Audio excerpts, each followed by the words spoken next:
प्रसंग संत रामपालजी महाराजांचा असून मराठी भाषिक भक्त समाजास सहज समजावे म्हणून हिंदी भाषेतून मराठी भाषेत रूपांतरित करण्यात आलेला आहे.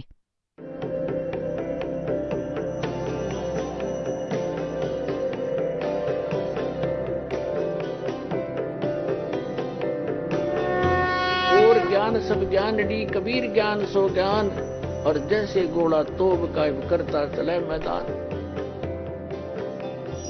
जगद्गुरु तत्वदर्शी संत रामपालजी महाराजांचे अमृत वचन सर्व पवित्र धर्मांच्या व पवित्र शास्त्रांच्या आधारावर.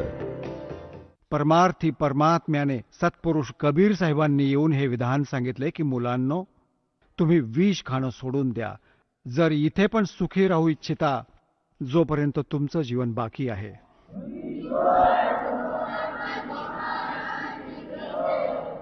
आणि अज्ञानी मुले चुका करतात. जर समजदार झाले ना, मग त्यांना हात नाही लावू शकत. जसं छोटासा मुलगा सापाला पण पकडतो आणि त्याला तो चावतो, तो मरून जातो. त्याला ज्ञान नाही की किती भयंकर जनावर आहे. आणि जेव्हा तो मोठा होतो त्याला त्या जनावराबद्दल माहिती होते की हा तर मोठा भयंकर आहे, याच्या जवळ पण नाही गेलं पाहिजे. तर मग तो दुरूनच सापाला बघून पळून जातो दूर. दुसऱ्यांना पण सांगेल की इकडे नका जाऊ, साप आहे, साप आहे. आणि पहिले तो रांगत सरपटत त्याला पकडायचा, कारण त्याला माहीत नाही, ज्ञान नाही. ज्ञानाशिवाय भीती नाही वाटत. तर तत्वज्ञानाने आपल्याला भीती वाटेल की परत त्याबद्दल सांगितलंय, जैसे किरका जहर का रंग होरी हो, कहो कौन तिस खावे राम रंग होरी हो. जसं विषाचा म्हणजे जहरचा एक कण पण पडला असेल कुठेही आणि हे माहीत होईल की हा कण विषाचा आहे, तर त्या कणाला पण कोण खाणार? कण, छोटासा कण. आणि इथे आपण बाटलीच्या बाटली पितो विषाची, म्हणजे काहीही असू दे, काहीच वाटत नाही. सांगा, कोणत्याही क्षेत्रात बघा हाहाकार माजलाय. कोणत्याही क्षेत्रात जाऊन बघा माणसाला संतोष राहिला नाही. तर इथे परत माहीत होईल, जैसे किरका जहर का रंग होरी हो, कहो कौन तिस खावे राम रंग होरी हो. म्हणजे आपण धन साठवतो आनंद साजरा करायला, तर परमात्मा सांगतात आनंद तर तुम्हाला परमात्म्याच्या रंगात रंगल्यानंतर हा आनंद होईल. होळी होईल. तुमची खरी होळी तेव्हा होईल आणि रोज होईल तुमचा होळीचा सण. या प्रकारे हे ज्ञान झाल्याने पुण्यात्म्यांनो आपण खूप साऱ्या पापांपासून असेच वाचू शकू आणि मग परमात्मा प्राप्त करू. तर पुण्यात्म्यांनो प्रसंग चालू आहे की परमात्म्याची भक्ती न करण्याने मानव किती दुःखी होत आहे. श्रीमद भगवद्गीता अध्याय नंबर 4 श्लोक नंबर 32 मध्ये सांगितलंय की त्या सच्चिदानंद घनब्रह्मने आपल्या मुखकमलातून जे ज्ञान दिलं आहे ते तत्वज्ञान आहे. ते तत्वज्ञान आहे ज्यामुळे आपला मोक्ष होईल. सगळ्या कर्मबंधनातून मुक्त व्हाल. आणि त्या तत्वज्ञानाला मी नाही जाणत. गीता ज्ञानदात्याने सांगितलं की तत्वदर्शी संतांना विचार, ते सांगतील. याने तर आपले हात झटकले आणि 18 अध्याय पण बोलले, गोष्ट तिथली तिथेच सोडली. मग त्या तत्वदर्शी संताची ओळख सांगितली आहे गीताध्याय नंबर 15 श्लोक नंबर 1 मध्ये श्रीमद भगवद्गीतेमध्ये, की उलट्या लटकलेल्या संसाररूपी वृक्षाला हा संसाररूपी उलटा लटकलेला वृक्ष जाण. वरती जी मुळे आहेत तो पूर्ण परमात्मा समजा, परमाक्षर ब्रह्म, सत्पुरुष. आणि वरचे लोक जिथे ते मालक राहतात तो अमरलोक आहे. ते सगळे मिळून अमरलोक आहे तो. परंतु त्याचे 4 विभाग आहेत. एक सतलोक आहे, दुसरा अलखलोक आहे, मग अगमलोक आहे आणि चौथा परत अकहलोक, अनामी लोक आहे. ते सर्व अमर क्षेत्र आहे, ते शाश्वत स्थान आहे ते. आणि त्याला सांगतात खाली वरती मुळे, खाली तिन्ही गुणरूपी शाखा, रजगुण ब्रह्मा, सतगुण विष्णू, तमगुण शिवजी रूपी शाखा आहेत. आता गीता ज्ञानदात्याने तर फक्त एवढंच सांगितलंय, वरती तर मूळ आहे त्याची आणि खाली तिन्ही गुणरूपी शाखा आहेत. बाकी सगळं सोडून दिलं. परत सांगितलं की जो या संसाररूपी वृक्षाचे सगळे विभाग सांगेल, स वेदवित, तो तत्वदर्शी संत आहे. पुण्यात्म्यांनो, 600 वर्षांपूर्वी परमेश्वर आले होते हे तत्वज्ञान सांगण्यासाठी. त्यावेळी त्यांनी काय सांगितलं होतं? अक्षर पुरुष एक पेड़ है, सरपुरुष वा की डार, और तीनों देवा शाखा हैं ये पात रूप संसार. आपल्या द्वारे रचलेल्या सृष्टीला रचणाराच सांगू शकतो. आणि परमात्म्याने हे पण सांगितले होते, गुण तीनों की भक्ति में ये भूल पड़ो संसार, कहें कबीर निज नाम बिना कैसे उतरो पार. तीन देव की जो करते भक्ति, उनकी कबू ना होवे मुक्ति. आता ते सांगत होते सच्चाई, आणि आम्हाला लागली कडवी. आम्ही आपल्या पित्याचे शत्रू झालो, त्यांच्यापासून विमुख झालो, आणि ज्याच्यामुळे आपण आजपर्यंत धक्के इथेच खात आहोत. तर पुण्यात्म्यांनो, ज्या ज्ञानाला ना तर गीता ज्ञानदाता जाणत, आणि ते ज्ञान परमात्म्याने 600 वर्षांपूर्वी कबीरजींनी बोलून आपल्या अमृतवाणीमध्ये लिहून ठेवलंय, ज्यांना ते अशिक्षित म्हणत होते, तर पुण्यात्म्यांनो, ही पण एक विशेष कृपा दात्याची. कारण तो तर परमात्मा आहे, आणि परमात्म्याची कोणती पण जी क्रिया आहे, कोणते पण जे कार्य आहे, त्यात कोणतीही त्रुटी नाही असू शकत. तर त्यावेळी तो दाता ब्राह्मण वर्गात आला असता आणि थोडंफार काही संस्कृत पण शिकला असता, ज्ञान हेच सांगितलं असतं, तर आपण हे नसतं मानलं की हे भगवान होते. आपण तर विचार केला, यांना लक्षात आलं असेल आणि ब्राह्मणांना समजलं नसेल, हे भगवान नाहीयेत. आता स्पष्ट झालं, जो अशिक्षित अक्षरज्ञान जाणत नाही आणि ते ज्ञान सांगत आहे जे आमच्या पुराणात लिहिलेलं आहे. आणि हे आमचे धर्मगुरू आचार्य शंकराचार्य, ब्राह्मण, ऋषी, महर्षी, संत आणि महंत यांना कख नाही माहिती पुराण, वेद आणि गीतेचं. तर who is God? Kabir is God.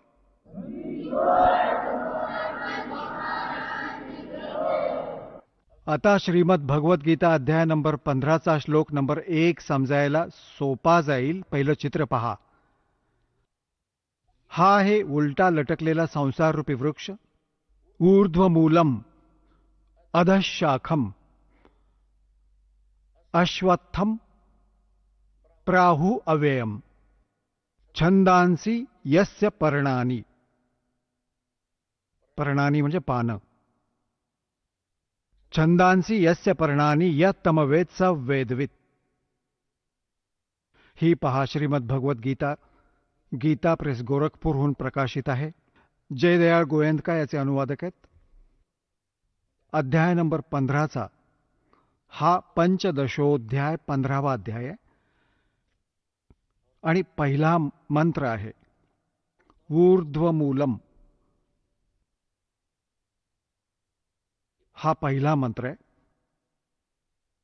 ऊर्ध्वमूलम अधशाखम अश्वत्थम प्राहु अव्ययम छंदांसी यस्य पर्णानी यह तमवेद सह वेदवित.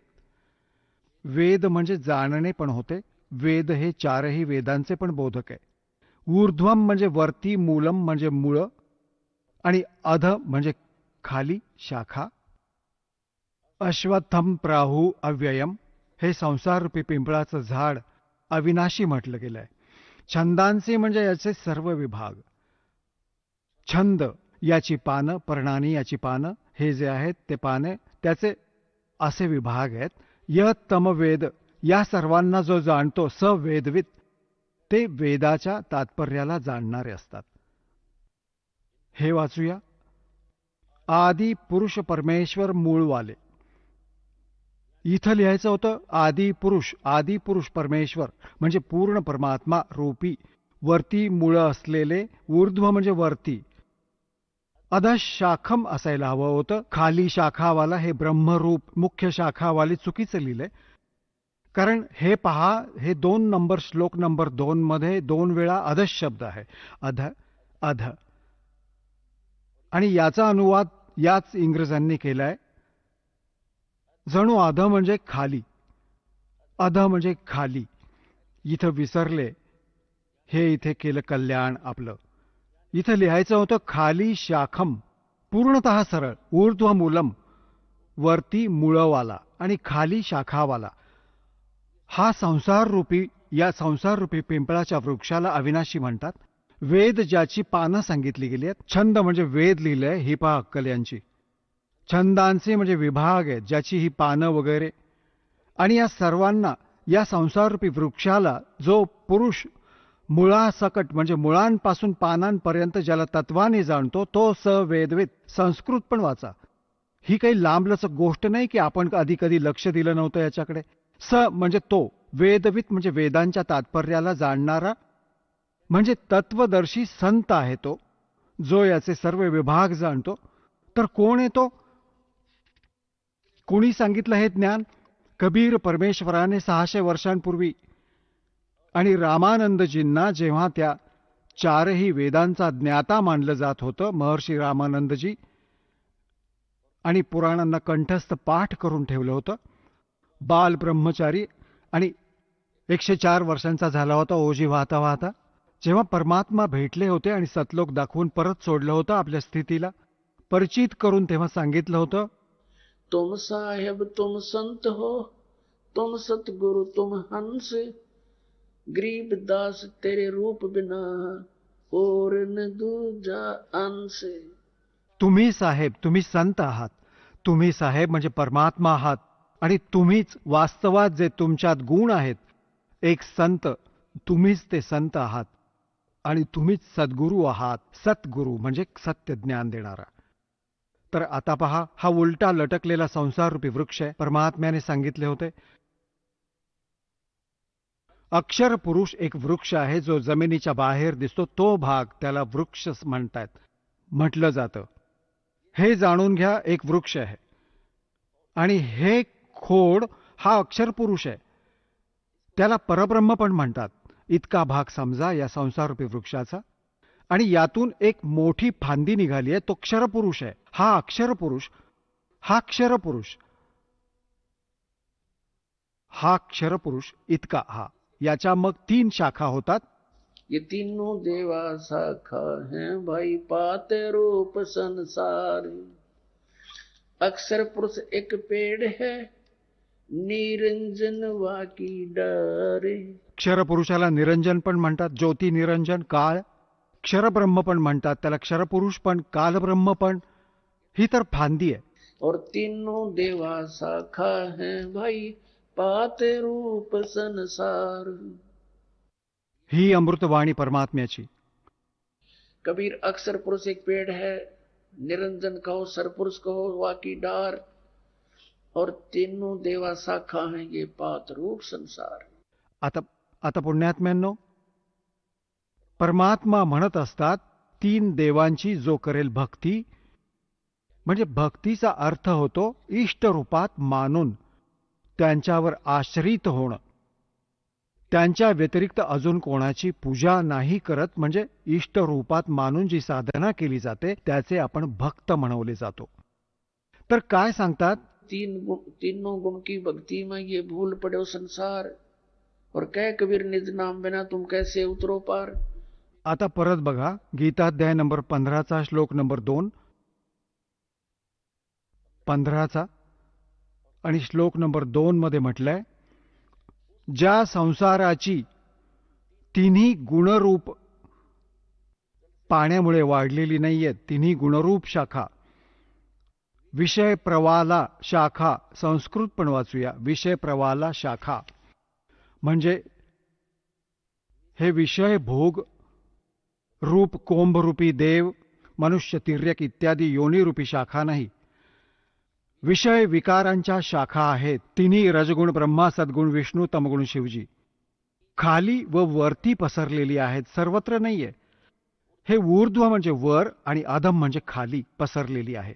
आणि मनुष्य लोकात कर्मानुबंधिनी म्हणजे कर्माच्या अनुसार बांधणारी. जसे ज्याने कर्म केले आहे इतकेच फळ देतात, हे बांधून ठेवतात या तिन्ही देवता. हे याची आहे मुख्य मुळं आहेत ही. संसाररूपी वृक्षाची मुळं नाहीत. आपल्याला इथे बांधून ठेवतात, कर्माप्रमाणे बांधून ठेवायचे हे मूळ कारण आहे. हे ब्रह्मा विष्णू महेश हे खाली व वरती व्यापून असतात, सगळीकडे नाही.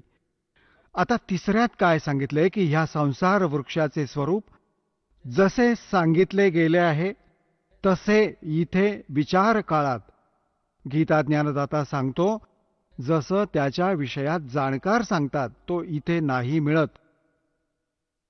तो या संसाररूपी वृक्षाचा जसं स्वरूप सांगितलंय तसं या विचार काळात म्हणजे तुझ्या आणि माझ्या गीतेच्या विवेचनात, विचार मंथनात नाही मिळत. म्हणजे मी नाही सांगू शकणार त्याबद्दलची पूर्ण माहिती, कारण याचा न आदी आहे ना अंत आहे. गीता ज्ञानदाता सांगत आहे की मी याच्या आदी व अंताशी परिचित नाहीये आणि ना याची चांगल्या प्रकारची स्थिती आहे. यामुळे या सुविरूढ मूलम अतिदृढ मुळे असणारे हे नाही, अतिदृढ मुळवाले. कारण वरती जो मूळ स्वरूपात आहे, जो वरती जे मूळ राहिले आहे, जसे आपण पाहिले, आता इथपर्यंत तुम्ही पाहिलेत, पहा, आता इथपर्यंत तुम्ही पाहिले की अक्षरपुरुष एक वृक्ष आहे. जमिनीतून बाहेर क्षरपुरुष त्याचे खोड झाले, तिन्ही देवता शाखा झाल्या आणि आपण पानांच्या रूपात समजा. परंतु हे मूळ तरी शिल्लक आहे. हा आहे तो पूर्ण परमात्मा. याला पूर्ण ब्रह्म म्हणा, परमेश्वर म्हणा, परम अक्षर ब्रह्म म्हणा. तर हे मूळ आहे. मुळापासूनच सर्व खुराक मिळतो रोपट्याला, झाडाला. तर सर्वांचं धारण पोषण करणारा पण हाच परमात्मा झाला, जो मूळ रूपात म्हणजे परम अक्षर ब्रह्म परमात्मा आहे. हे ते मूळ आहे. हे परमक्षर ब्रह्म आहे. हे आहे कोण? हे बघा, हे ते आहेत परमात्मा, जे काशीत धाणक रूपात विणकर बनून राहिले होते 120 वर्षांपर्यंत आणि ही लीला सांगून आपल्याद्वारा रचल्या गेलेल्या सृष्टीला सांगून निघून गेले. आता ही संकल्पना स्पष्ट करूया की रजगुण ब्रह्मा, सद्गुण विष्णू, तमगुण शिवजी. बघा, हे मार्कंडेय पुराण, हे मार्कंडेय पुराण, हे गीता प्रेस गोरखपूरहून प्रकाशित आहे. सचित्र मोठा टाईप, गीता प्रेस गोरखपूरहून प्रकाशित. आणि याच्या 123 पानावर आम्ही आपल्याला दाखवतो. मार्कंडेय ऋषी सांगत आहेत, मार्कंडेय ऋषी, इथून मार्कंडेय ऋषींचे हे वचन चालू आहे आणि इथे येऊया आपण 123 पानावर. आता काय सांगतात? रजगुण प्रधान ब्रह्मा, तमगुण प्रधान रुद्र, सत्वगुण प्रधान विश्वपालक विष्णू आहे. याच 3 देवता आहेत व हेच 3 गुण आहेत. स्पष्ट झालं? रजगुण ब्रह्मा, सद्गुण विष्णू, तमगुण शिवजी याच 3 देवता आहेत आणि हेच 3 गुण. तिन्ही देवता म्हणा किंवा 3 गुण म्हणा, एकच गोष्ट आहे. आणि आता पूर्ण संकल्पना स्पष्ट करूयात. देवी भागवत मध्ये संस्कृत पण बरोबर आहे. आता आपण संस्कृत पण वाचूयात, काही मोठी गोष्ट नाहीये. अथ श्रीमद देवी भागवत सभाषु टीकम समहात्म्यम, खेमराज श्रीकृष्ण प्रकाशन, मुंबईहून, याच्या 3ऱ्या स्कंदाच्या 11व्या पानावर हा 3रा स्कंद आहे. अथ श्री मद्देवी भागवते भाषा टीका युक्ते तृतीय स्कंद प्रारंभते. हा 3रा स्कंद सुरू होत आहे संस्कृत सहित आणि टीका सहित. याचे हे पान नंबर 11 आहे. आणि हे पहा, याचा अध्याय नंबर 5 आहे. हा अध्याय 5 आणि याचा 8वा श्लोक वाचूया 5व्या अध्यायाचा, 3ऱ्या स्कंदाचा. हा 7वा इथे संपतो, 8वा इथे सुरू होतो. हे माता भगवान शंकर आपली माता दुर्गाला सांगतात, जर आम्हावर आपण सदा तुम्ही दयायुक्त आहात तर आम्हाला तमगुणात कशा प्रकारे प्रदान केलं आहे? ब्रह्मा रजोगुण आणि हरी सत्वगुण युक्त केलेत. का केलेत? आता आपण संस्कृत पण वाचूया, पहा. हा 7वा संपला, 8वा श्लोक सुरू होतो. यदि दयार्द्रमना न सदांबिके कथम अहम विहितच्च. शंकर भगवान म्हणतायत, कथम अहम मला बनवलं विहितश्च अंबिके म्हणजे आई. तमोगुण, मला तमोगुण का बनवलं? कमलज कमळातून उत्पन्न झालेल्या ब्रह्माला रजोगुण संभव आहे. रजोगुण का उत्पन्न केलं? आणि सुवितः किंवा सत्वगुण हरी, आणि सत्वगुणी विष्णूजीला सत्वगुणी का बनवलं? इति सिद्धम, इति सिद्धम रजगुण ब्रह्मा सत्वगुण विष्णू तमगुण शिवजी. आता या श्रीमद भगवद्गीता अध्याय नंबर 15 श्लोक नंबर, आता एक तर आपण वाचला, समजून पण घेतला, वरती मूळवाला ऊर्ध्वमूलम अधशाखम, ऊर्ध्वमूलम अधशाखम. हे पहिलीच्या वर्गातल्या प्रमाणे होईल तुमच्यासाठी. काही दिवसांनी बघा, ऊर्ध्व म्हणजे वर मूळ, मूळ आहे, खोड आहे. समजा वरती मूळवाला, खाली शाखावाला. हा संसाररूपी पिंपळाचा एक अविनाशी वृक्ष म्हटला गेलाय. छंदांसी यस्य पर्णानी, याचे हे विभाग आहेत, पाने वगैरे सर्व विभाग आहेत. तम वेद, या तमवेद, या म्हणजे जो, तम म्हणजे त्याला, अज्ञानाच्या अंधकारात लपलेल्या जाणत आहे. सवेदवी तो तत्वदर्शी संत आहे. यांनी तरी आडकाठी टाकून ठेवले, आदिपुरुष परमेश्वर रूप मूळवाले, हे तरी इथपर्यंत ठीक लिहिलंय. ब्रह्मरूप मुख्य शाखावाले, यांची बुद्धी तर इथेच भरकटली आहे, उलटी सुलटी. आणि परत म्हटले संसाररूपी पिंपळाच्या झाडाला अविनाशी म्हणतात. वेद ज्याची पानं म्हटली गेली आहेत.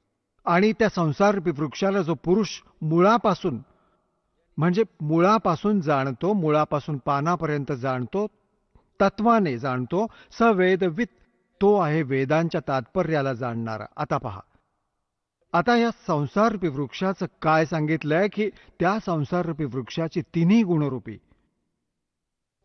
तिन्ही गुणरूपी, हा अनुवाद चुकीचा केलाय. विषय प्रवाला शाखा, विषय विकारांची ही शाखा, रजगुण ब्रह्मा सत्वगुण विष्णू तमगुण शिवजी, तिन्ही गुण रजगुण ब्रह्मा सत्वगुण विष्णू तमगुण शिवजी रूपी शाखा खाली व वरती पसरल्या आहेत. आणि मनुष्य लोकात कर्मानुसार हेच आपल्याला इथे फसवून ठेवतात, बांधून ठेवतात. हे खाली आणि वर व्याप्त आहेत.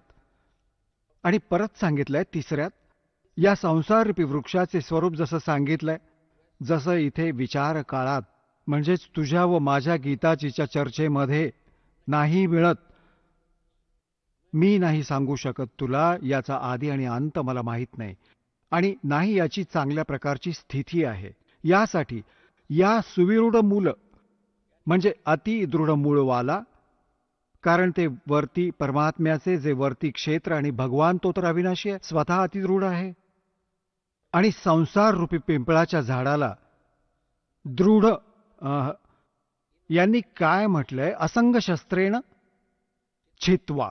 याचा अर्थ होतो वैराग्यरूप शस्त्राद्वारे नाही, तत्वज्ञान रूपी शस्त्राद्वारे कापून. म्हणजे त्या तत्वज्ञान रूपी, त्या तत्वज्ञानाने समजून, त्यानंतर हा चौथा श्लोक इथे अनुवाद आहे याचा. त्यानंतर परमपदरूप परमेश्वराला चांगल्या रीतीने शोधलं पाहिजे.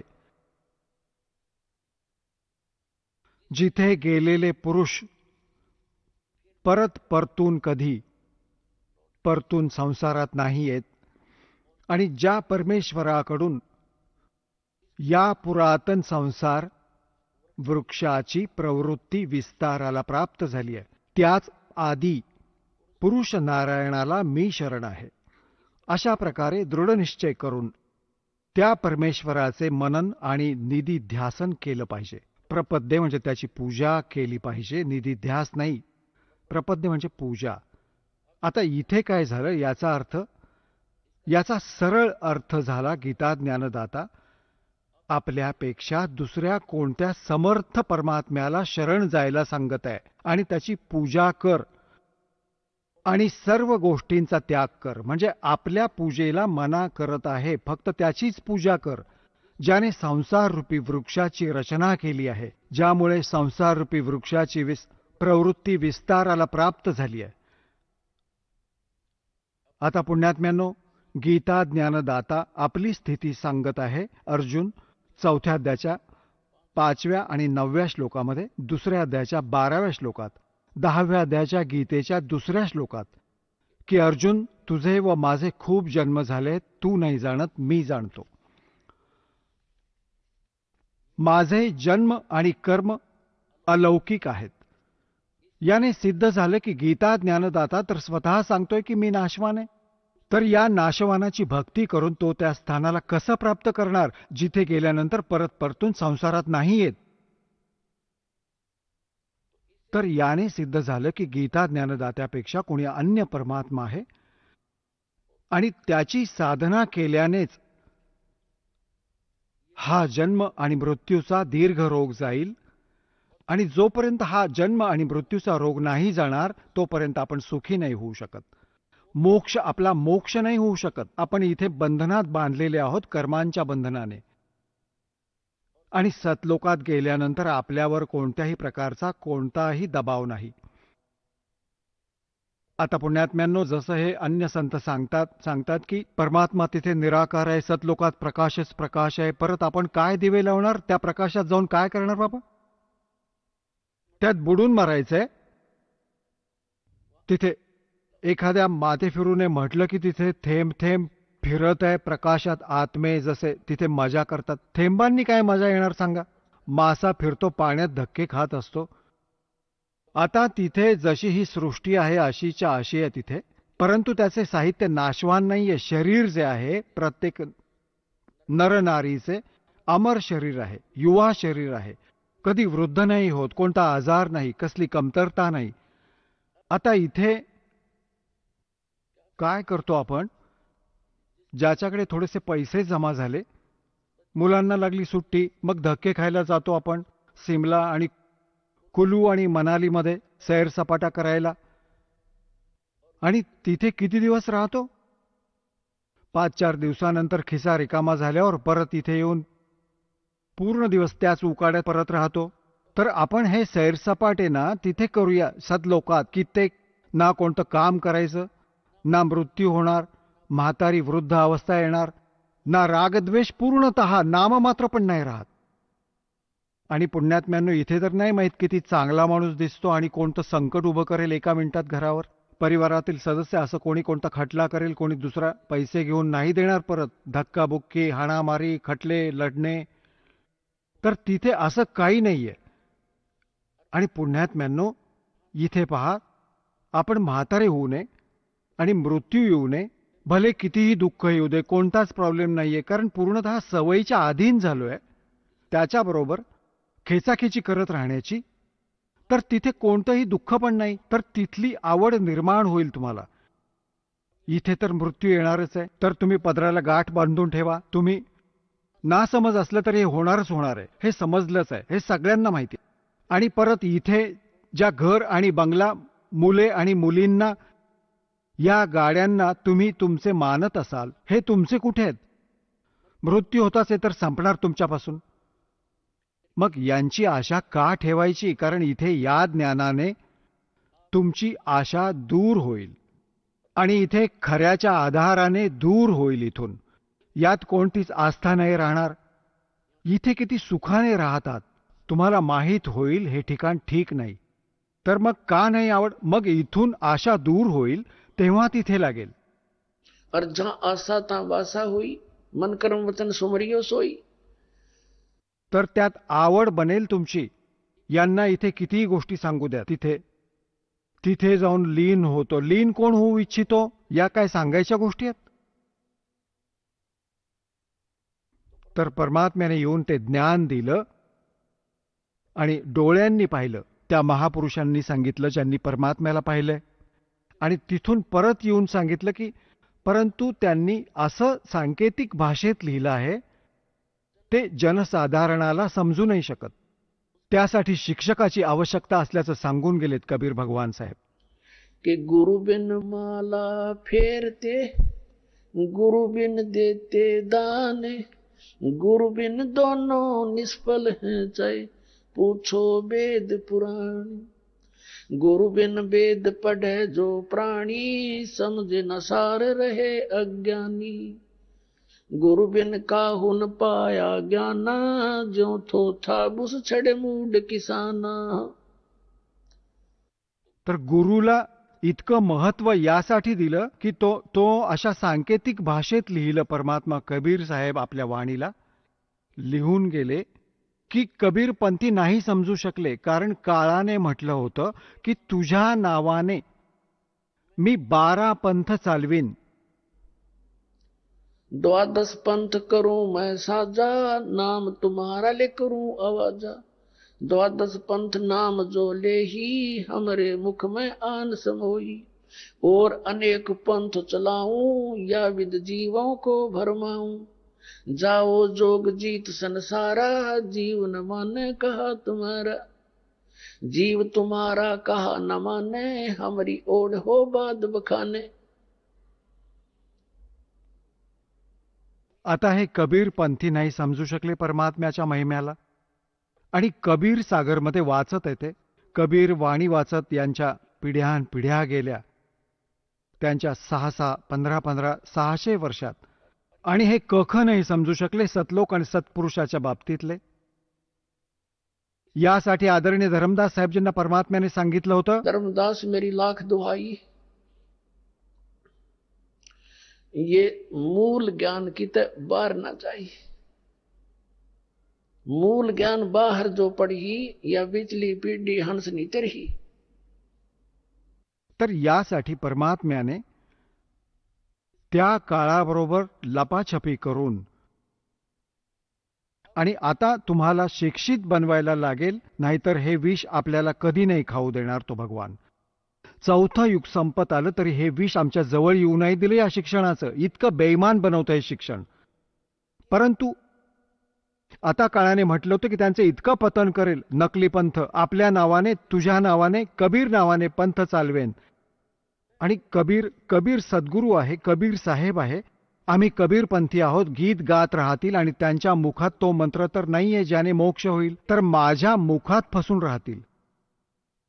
त्या द्वादश त्या पंथात जे नाव घेतील ते माझ्याच मुखात राहतील.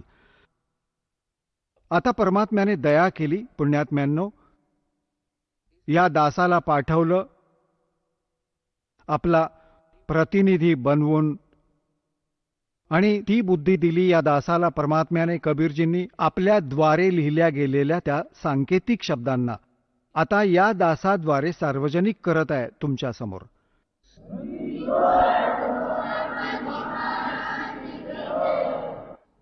तर पुण्यात्म्यांनो, हे कबीरपंथी नाही समजू शकले आणि हे राधास्वामी, धनधन सद्गुरू, जय गुरुदेववाले, हे शिवदयालजींपासून निघालेले, हे सच्चा सौदा शिरसावाले, जगमालवाले, हे त्याच काळाच्या चालवलेल्या पंथातील एक आहे.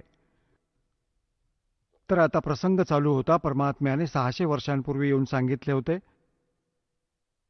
आणि धर्मदासजींना सांगितले होते की एकदा माझी या काळाबरोबर वार्ता झाली होती. त्याने सांगितले होते की कलियुगामध्ये असे करीन या प्राण्यांना,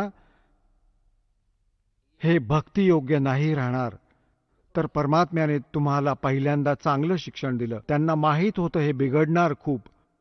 आपण बिघडलो पण खूप, कारण की चांगला हुद्दा असेल, चांगली कार बंगला असेल, रामाची आवश्यकताच नाही समजत होत आपण. आणि उद्या गाढव बनून कुंभार 2.5 मणाचा बोजा लादेल तेव्हा समजेल. तर ते ज्ञान नाही आपल्याला, ते ज्ञान या ज्ञानानेच होईल, या तत्वज्ञानाने होईल. तर पुण्यात्म्यांनो, आता आपल्याला तो मोक्ष प्राप्त करायचा आहे जिथे गेल्यानंतर परत परतून आपण संसारात येत नाही. तर तो कोण आहे? तो परमअक्षर ब्रह्म आहे. तो सत्पुरुष, अमर पुरुष आहे. गीताध्याय नंबर 7च्या श्लोक नंबर 29 मध्ये गीताज्ञानदात्याने सांगितलंय की अर्जुन, जे मी तुला ज्ञान सांगितलंय की तत्वदर्शी संताचा शोध घे, मग तो तत्वदर्शी संत तुला त्या परमात्म तत्वाचं ज्ञान सांगेल. तो तत्वज्ञान सांगेल तुला. त्या तत्वज्ञानाला समजल्यानंतर त्यात लिहिलंय 7व्या अध्यायाच्या 29व्या श्लोकात सांगितलंय की जरा मरण मोक्षाय यतंती ते जो माम आश्रिते, म्हणजे माझ्याद्वारे दिल्या गेलेल्या या ज्ञानाला जो आश्रय बनवून तत्वदर्शी संताचा शोध करतात, आणि जो फक्त इथे जरा म्हणजे म्हातारपण, वृद्धावस्थेचं दुःख, मरण म्हणजे मृत्यू, जरा आणि मरणातून सुटण्यासाठी जे प्रयत्न करतात आणि जगातल्या कोणत्याही वस्तूची जे मागणी नाही करत, ते तत्व ब्रह्म विदू ब्रह्मतत्वविदू आणि त्या त्या परमात्मा तद्ब्रह्मला जाणतात आणि अखिलमच अध्यात्म सर्व अध्यात्माला जाणतात आणि सर्व कर्मांनी परिचित आहेत. इथल्या सगळ्या कर्मांनी आणि पूर्ण अध्यात्म मार्गाने ते लोक परिचित आहेत जे फक्त जरा आणि मरणातून मोक्षासाठीच प्रयत्न करत आहेत. 8व्या अध्यायाच्या पहिल्या श्लोकात गीता ज्ञानदात्याला अर्जुनाने विचारले, किम तद्ब्रह्म? ज्या तद्ब्रह्मला जाणून प्राणी केवळ जरा आणि मरणातून या कष्टातून सुटण्याचा प्रयत्न करत असतो, तर ते तद्ब्रह्म काय आहे? कोण आहे तो भगवान? गीता ज्ञानदात्याने गीताध्याय नंबर 8च्या श्लोक नंबर 3 मध्ये उत्तर दिले, तो परमाक्षर ब्रह्म आहे. बघा, अध्याय नंबर 7च्या श्लोक नंबर 29, हा 29 नंबर आहे. यात म्हटलंय की जरा मरण मोक्षाय माम आश्रित्य यतंती यह माम आश्रितः, माझ्या या ज्ञानाचा आश्रय करून की तत्वदर्शी संताचा शोध घे. तर हे यतंती यह, जे प्रयत्न करतात, जरा आणि मरण मोक्षाय, जरा आणि मरणाच्या मोक्षाच्या साठी जे प्रयत्न करतात, ते ब्रह्मतत्विदू कृष्णाम आध्यात्मच कर्म अखिलम. ते पूर्ण अध्यात्माला, तत्ब्रह्मला आणि सगळ्या कर्मांनी परिचित आहेत, जाणत आहेत. विदू म्हणजे जाणतायत. याचा अनुवाद वाचूया. जे मला शरण येऊन जरा आणि मरणातून सुटण्यासाठी, जरा म्हणजे म्हातारपण, वृद्धावस्था असं लिहिले त्यांनी इथे, ते पुरुष त्या तत्ब्रह्म त्या ब्रह्मला, संपूर्ण अध्यात्माला, संपूर्ण कर्मांना जाणतात.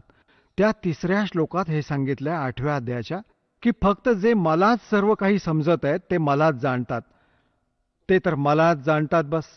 मग इथे सांगितलंय 8व्या अध्यायाच्या पहिल्या मंत्रात अर्जुनाने विचारलं गीतेत की किम तद्ब्रह्म, किम अध्यात्म, किम कर्म पुरुषोत्तम, अधिभूतम च किम प्रोक्तम, अधिदेवम किम उच्यते. याचा ते ब्रह्म काय आहे? आणि याचे 8व्या अध्यायाच्या 3ऱ्या श्लोकात उत्तर दिलंय गीता ज्ञानदात्याने. 8व्या अध्यायाच्या 3ऱ्या श्लोकात तो परमक्षर ब्रह्म आहे. आता याने सिद्ध झाले की गीता ज्ञानदात्याहून कोणी अन्य परमशक्ती आहे जी जीवाला पूर्ण सुखी करू शकते आणि पूर्ण मोक्ष प्रदान करू शकते. आता इथे गीता अध्याय नंबर 8च्या श्लोक नंबर 5 व 7 मध्ये गीता ज्ञानदात्याने सांगितलं आहे की माझी भक्ती कर, मलाच प्राप्त होशील. आणि 8व्या अध्यायाच्या 8, 9, 10 या 3 मंत्रात म्हटलंय की त्या परमेश्वर, जर तू साधना करशील त्याच्या भक्तीच्या कमाईच्या ताकदीने, योगाच्या ताकदीने, भक्तीच्या शक्तीच्या ताकदीने तू त्याला प्राप्त होशील. 8व्या अध्यायाच्या 13व्या श्लोकात गीता ज्ञानदाता आपल्या साधनेचा मंत्र सांगतात. ओम इति एकाक्षरम ब्रह्म व्याहरण माम अनुस्मरण य प्रयाती त्यजन देहम स याती परमाम गतिम. मज ब्रह्मचा केवळ एक ओम मंत्र आहे आणि जो याचं अंतिम श्वासापर्यंत स्मरण करतो, त्याचं शेवटच्या श्वासापर्यंत स्मरण करत सोडून जातो, तो ओमने मिळणाऱ्या परमगतीला प्राप्त होतो. ओमने मिळणारी परमगती कोणती आहे? ब्रह्मलोक. 8व्या अध्यायाच्या 16व्या श्लोकात सांगितलंय की ब्रह्मलोकात गेलेले प्राणी मग परत जन्म मृत्यूमध्ये येतात. तर याने पण पूर्ण मोक्ष नाही झाला, जन्म मृत्यूचा दीर्घ आजार संपला नाही. मग 17व्या अध्यायाच्या 23व्या श्लोकात गीता ज्ञानदात्याने सांगितलंय त्या परमक्षर ब्रह्मला प्राप्त करण्याचा ओम तत्सत इति निर्देशः ब्रह्मणः त्रिविधः स्मृतः. ब्रह्मण म्हणजे सच्चिदानंद घन ब्रह्म. बघा 17व्या अध्यायाचा 23वा श्लोक दाखवतो. अध्याय नंबर 17 आणि श्रीमद भगवद्गीता हा 23वा श्लोक. ओम तत्सत इति निर्देशः ब्रह्मणः त्रिविधः स्मृतः ब्राह्मणः तेन वेदाच यज्ञाच विहितः पुरा. याला स्पष्ट केले ओमचे ओम, तत् तत् सत सत, ओम तत्सत असे. हे 3 प्रकारचे ब्रह्मणे म्हणजे सच्चिदानंद घनब्रह्मचे नाव म्हटले आहे. ब्रह्मणे म्हणजे सच्चिदानंद घनब्रह्म करतात, म्हणजे परमअक्षर ब्रह्म समजा, याला परमअक्षर ब्रह्मचे नाव आहे. आता आपण परत येऊ, 8व्या अध्यायाच्या अध्याय नंबर 8 वरच परत येऊया. हे बघा 13व्या श्लोकावर, हे पहा 8व्या अध्याय, 8वा अध्याय गीताजीचा, आणि हा 13वा श्लोक इथे आहे, 13वा. आता आपण संस्कृत पण वाचण्यायोग्य झालोत असं काही नाहीये. देवनागरी लिपी आहे ती. ओम इति एकाक्षरम ब्रह्म व्याहरण माम अनुस्मरण य प्रयाति त्यजन्देहम स याति परमाम गतिम. आता हा गीता ज्ञानदाता सांगतो की माम ब्रह्म, मज ब्रह्मचा, ओम इति, ओम हे एकाक्षरम, एक अक्षर आहे, नथिंग एल्स. व्याहरण अनुस्मरण म्हणजे उच्चारण करून स्मरण करत करत. य याती त्यजन्देहम, य प्रयाती त्यजन्देहम, जो शरीर सोडून जातो, याचे श्वास स्मरण करत करत. य याती परमाम गतिम, तो परमगतीला प्राप्त होतो. इथून चालू होते ओम ओम. जो पुरुष आहे ओम, या एका अक्षर ब्रह्मचे उच्चारण करत करत आणि त्याच्या अर्थस्वरूप मज निर्गुण ब्रह्मचे चिंतन करत करत शरीराचा त्याग करून जातो, तो पुरुष परमगतीला प्राप्त होतो. ओमने होणारी परमगती ती कोणती आहे? ब्रह्मलोक. ब्रह्मलोकात गेलेले प्राणी परत पुनरावर्तीमध्ये येतात. बघा 8व्या अध्यायाचा इथेच आहे 16वा श्लोक. हे अर्जुन, ब्रह्मलोकपर्यंत सर्व लोक पुनरावर्तीमध्ये आहेत. हा स्टार लावून त्यांनी ते विश्लेषण पण केले आहे. अर्थात ज्यांना प्राप्त होऊन मागे परत संसारात यायला लागेल, जिथे जाऊन पण परत संसारात यायला लागेल, असे पुनरावर्ती म्हणतात. याला पुनरावर्ती, याचे विश्लेषण केलं, पुनरावर्तीचा अर्थ स्पष्ट केला यांनी. तर याने सिद्ध झालं की ब्रह्मलोकात गेलेले प्राणी पण परत येतात ओम नामाचा जप करणारे. आग गए ना बावड़े रहते भी सब जाही, बिन साहेब की बंदगी कहीं छोड़ ठिकाना नहीं. आता 8व्या अध्यायाचा 5 आणि 7 आणि 8, 9, 10 मंत्र कन्सेप्ट क्लिअर करेल. बघा 8व्या अध्यायाचा आता आपण हा 5वा श्लोक वाचूयात. गीता ज्ञानदाता सांगतो, जो पुरुष, जो साधक शेवटच्या काळात पण माझे स्मरण करत शरीराचा त्याग करून जातो, तो माझ्या साक्षात स्वरूपाला प्राप्त होतो नाही. तो मदभावम याती, माझ्यावाल्या भावाला प्राप्त होतो, माझ्यावर आसक्त होतो. आणि यात कोणता संशय नाहीये. 6व्यात हे सांगितलंय की जो अंतसमयी ज्या पण कोणत्या भावामध्ये भावित राहतो, अंतसमयी त्यालाच प्राप्त करतो मृत्यूनंतर. 6व्यामध्ये एक नियम सांगितलाय, विधान सांगितलंय. जा साता बासा हुई. याचा अर्थ हा आहे, हे कुंतीपुत्र अर्जुन, अंतकाळात ज्या ज्या भावांचं स्मरण करत करत शरीराचा त्याग करून जातो, करतो, तर त्यालाच प्राप्त होतो. सदा त्याच तद्भावम भावितः, त्याच भावाने भावित राहतो, म्हणजे त्यावर आसक्त राहतो, त्यातच भावना बनून राहते. याचा अर्थ हा आहे. पुढे सांगितलंय, म्हणून 7व्यात सांगितलंय, म्हणून सर्व समयी निरंतर माझं स्मरण कर आणि युद्ध पण कर.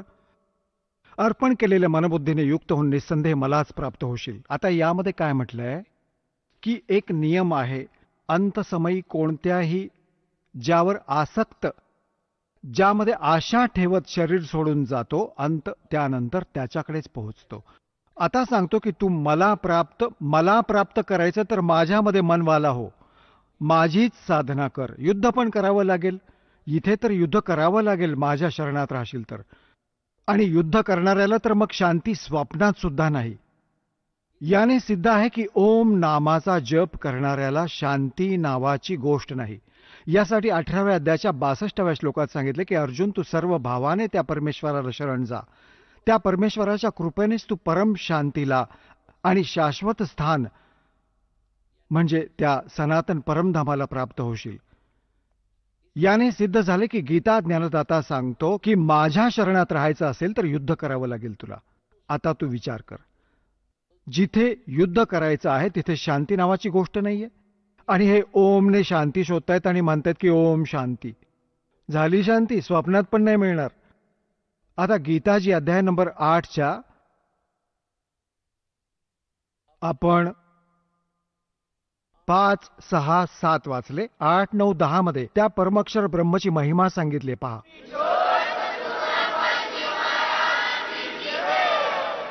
चला आता आपण त्या श्रद्धाळूंचे अनुभव जाणून घेऊयात, ज्यांनी जगद्गुरू तत्वदर्शी संत रामपालजी महाराजांकडून दीक्षा प्राप्त केलेली आहे, तसेच त्यांच्याद्वारा सांगितलेल्या भक्ती मार्गावर चालत आहेत.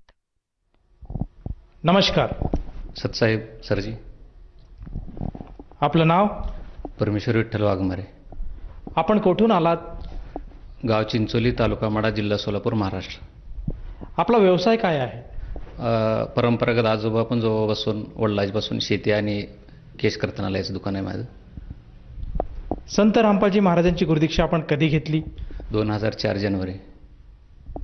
संत रामपालजी महाराजांची गुरुदीक्षा घेण्या अगोदर आपण व आपला परिवार कोणती भक्ती साधना करत होतात? जसं आजोबा पण जवळपासून कुलदैवत सोनारी, जिल्हा उस्मानाबाद, भैरवनाथाची यात्रा पायाने 10-20 वर्ष जाणं. तसंच कुठल्याही प्रकारचे सद्गुरूला शरण न गेलेलं नव्हतो आणि कुठल्याही मंत्राची वगैरे साधना केली जात नाही तिथं. फक्त यात्रेला जाणं आणि आजूबाजूला बऱ्याचशा वर्षी बघितलं की मांसाहार ते लोक अन्वय करतात. त्याच्यानंतर गावातल्या पारंपरिक बजरंगबली मंदिरात प्रत्येक शनिवारी जाणं. अजून परत मग पंढरपूर यात्रा, कारण गावापासून 30-35 किलोमीटर अंतरावर विठ्ठलाचं देवस्थान, तीर्थयात्रा पंढरपूर क्षेत्र असल्यामुळं आईवडील असे चालत जायचो. घरची परिस्थिती गरजेची असल्यामुळं सायकलीवर प्रवास करणं, नदीला आंघोळ करणं. बऱ्याच वेळा आमचे पैसे, कपडे नदीला सुद्धा चोरी गेले. तिथून पुढं मंदिरात जाणं आणि अशा यात्रा आम्ही 10-12 वर्ष करत गेलो. पण असं म्हणजे मला आवड होती की लहानपासून वाचनाची भरपूर आवड असल्यामुळे अजून काय ह्याच्या पुढं काय ज्ञान आहे का ह्याच्या शोधार्थ मी असताना त्याच्यानंतर पुन्हा माझ्या हातात पुण्यामध्ये वास्तव्यास गेलो आणि पुण्यात जैन धर्माचा अभ्यास बरेचसे दिवस माझ्या चातुर्मासामध्ये वाचण्यात आलं. आणि जैन धर्माचा अभ्यास वाचताना वाणी इतकी मधुर आहे की ऐकायला गोड वाटायला लागली. आणि ऐकत असताना त्या चातुर्मासामध्ये जवळजवळ 3 ते 4 वर्ष चातुर्मास न्यूजपेपरला आणि ग्रंथातून वाचल्यामुळे त्यात ओम मंत्राचं त्यांनी जैन धर्मानं फायनल केलेलं आहे. तर त्यात त्यांनी पंचसूत्री बनवलेले. त्या पंचसूत्रीमध्ये प्रत्येक वाक्यामध्ये ओम अरिहंतानं ओम असा बराचसा उल्लेख त्या पंचसूत्रीमध्ये आलेला आहे. मग त्यांनी फायनल टार्गेट केलं की ओम मंत्राचा आम्ही जाप करतोय. तर ठीक आहे. मग मला ते वाचण्यात आलं की जैन धर्माच्या अभ्यासात असं वाचण्यात आलं की ह्याच्या पुढं अजून काही ओमच्या पुढं अजून काय साधना, ह्याच्या पाठीमाग कुणीतरी पडद्याच्या पाठीमाग अजून कोणी सुप्रीम असलं पाहिजे असं एक मला थोडंसं शरीरामध्ये माया चमकून गेलं.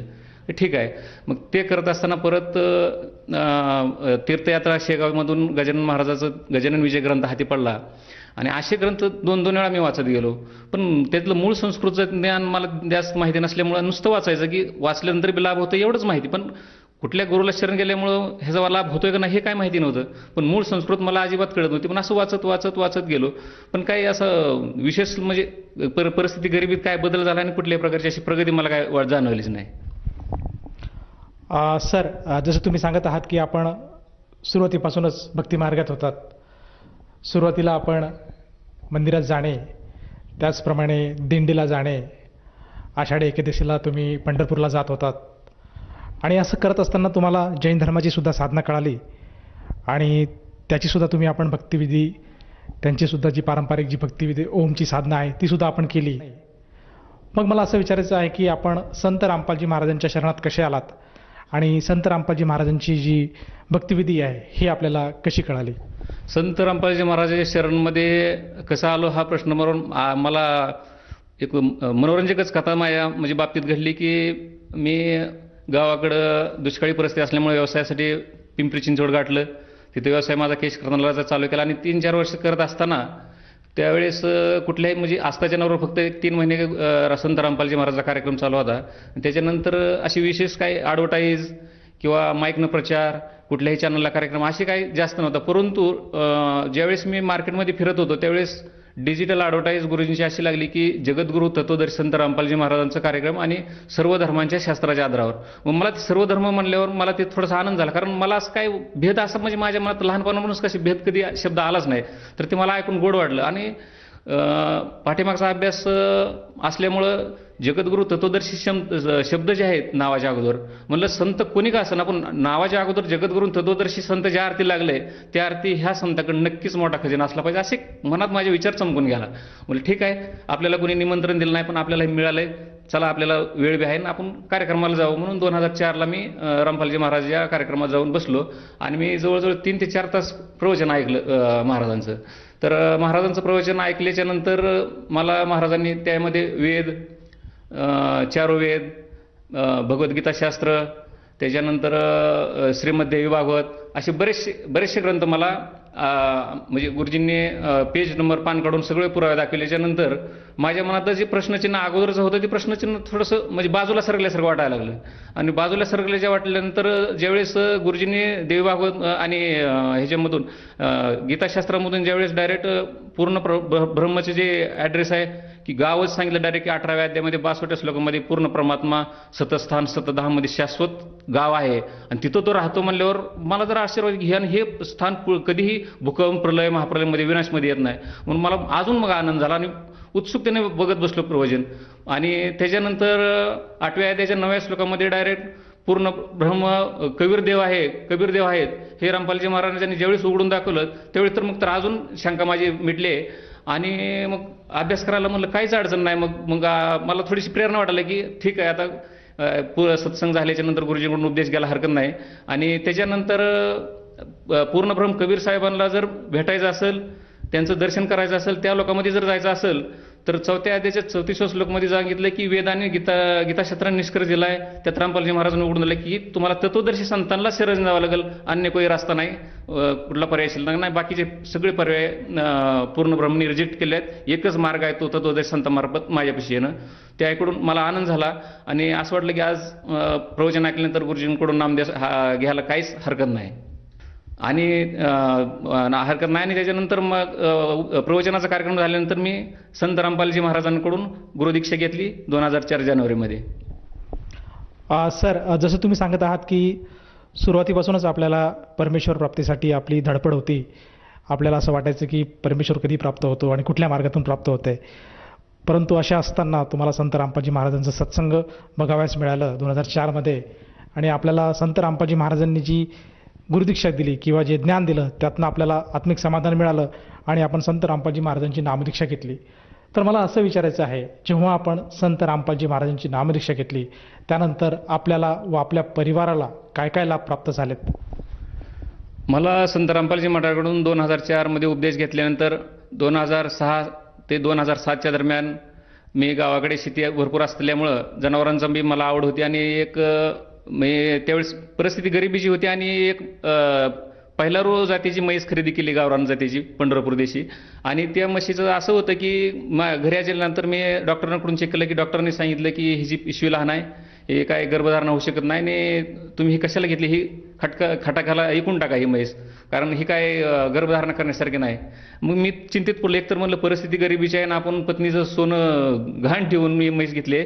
आता ही मी एकदम चिंतित पडलो की आता हिचं काय करायचं. मग मी एक साधारण दुसऱ्या दिवशी डॉक्टरांनी चिठ्ठी दिली, त्याचं औषधोपचार न आणता तसं विचार करत बसलो आणि पत्नीला म्हटलं की ठीक आहे आपण महाराजांना तरी अगोदर प्रार्थना करू, विचारू की काय मग मग गुरुजींचा सल्ला घेऊन आपण पुढचं काम करू. त्यानंतर संत रामपालजी महाराजांनी दया केली आणि ज्या डॉक्टरांनी सल्ला दिला की ही खटकाला विकण्यासारखी आहे, त्या म्हशीला आज रामपालजी महाराजांच्या आशीर्वादानं 9 वर्षातून 9 रेड्या उत्पन्न झाल्यात. आज दही, दूध, तूप एकदम चांगल्या परिस्थितीमध्ये आहे आणि आमची आर्थिक प्रगती सुद्धा ह्या म्हशीपासून झालेली आहे.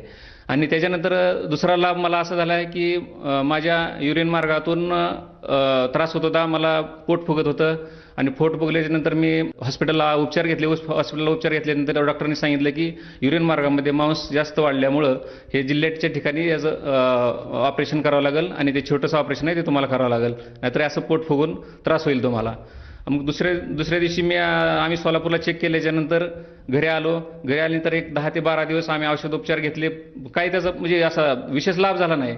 मग त्याच्यानंतर मी परत गुरुजींना प्रार्थना केली की मला युरिन मार्गामध्ये संत रामपालजी महाराजांना मी परत प्रार्थना केली की गुरुजी मला असा त्रास आहे, तर मला माझ्या आरोग्यावर थोडंसं सहयोग द्या आणि मला थोडं बरं करा याच्यातून. आणि ही प्रार्थना केल्यानंतर 5 ते 6 दिवसांनी मला थोडंसं रिलॅक्स व्हायला लागलं, माझं पोट फुगायचं कमी आलं. आणि त्याच्यानंतर आज जवळजवळ 10 ते 12 वर्ष झालं मला कुठल्याही युरिनचा कसल्याही पद्धतीचा आता सध्या आजपर्यंत त्रास नाही.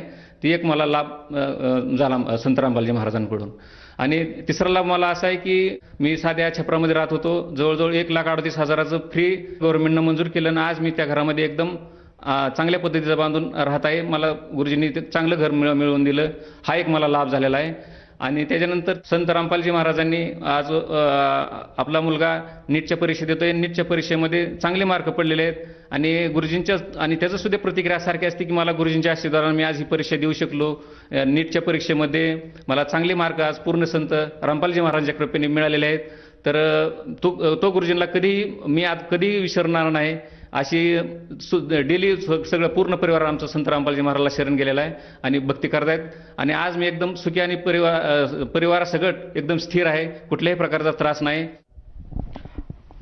सर, जसं तुम्ही सांगत आहात की संत रामपालजी महाराजांची जेव्हापासून आपण गुरुदीक्षा घेतली आणि त्यांनी सांगितली जी भक्तिविधी आहे आपण जी स्वीकारली त्यानुसार आपण गुरुमंत्र जाप केला, त्यामुळे आपल्याला व आपल्या परिवाराला बरेचसे लाभ प्राप्त झालेत.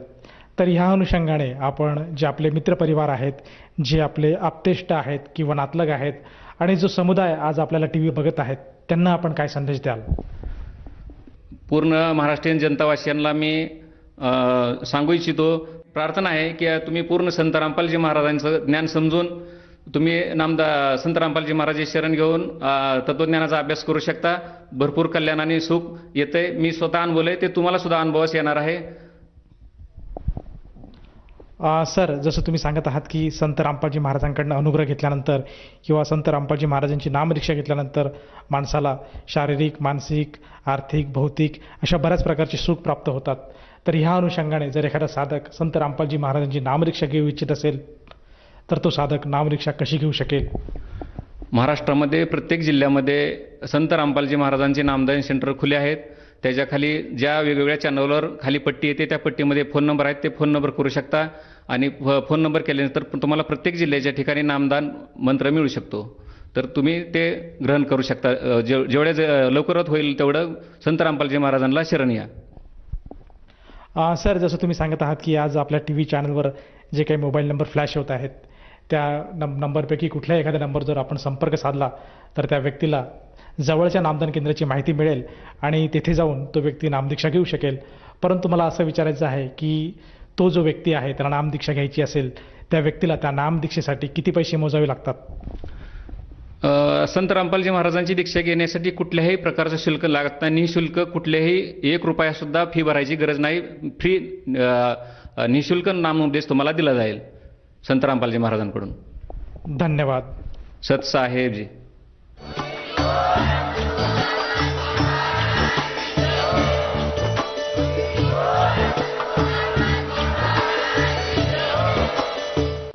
आपण ऐकत होता जगद्गुरु तत्वदर्शी संत रामपालजी महाराजांचे मंगल प्रवचन.